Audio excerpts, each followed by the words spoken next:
মাসুদ ভাইয়ের মতন লোক নির্বাচিত হলে এলাকার যেমন উন্নয়ন হবে, এলাকায় মাদক সন্ত্রাস কিশোর গ্যাং এগুলি তৈরি হবে না। মাসুদ ভাইয়ের পরিবারে এমন কেউ নাই যে নতুন করে একজন আজমির ওসমান জন্ম হতে পারে, নতুন করে কোনো সন্ত্রাসী জন্ম হতে পারে।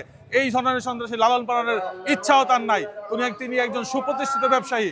তিনি আমাদের মাঝে এসেছেন আমাদেরকে দেওয়ার জন্য, নেয়ার জন্য না।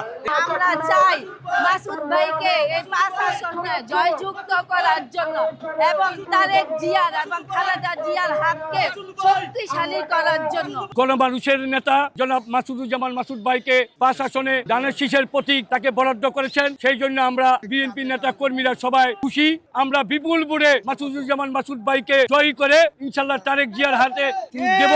নারায়ণগঞ্জে একটা ভালো হাসপাতাল নাই, একটা মেডিকেল কলেজ নাই। মাসুদ সাহেব বলছে ইনশাল্লাহ আমি পাশ হইলে আপনাদের এই দাবি দেওয়া পূর্ণ করব। নারায়ণগঞ্জের 5 আসনের কান্ডারি মাসুদ ভাই এমন একটি ব্যক্তি, গরিবের বন্ধু, মানবিক ফেরিওয়ালা এবং তিনি একজন দানশীল। তারেক রহমান তাকে নমিনেশন দিয়েছে। নারায়ণগঞ্জের সবাইকে কাঁধে কাঁধ মিলিয়ে, হাতে হাত মিলিয়ে তিনি ঐক্যবদ্ধভাবে তিনি নির্বাচন করবেন।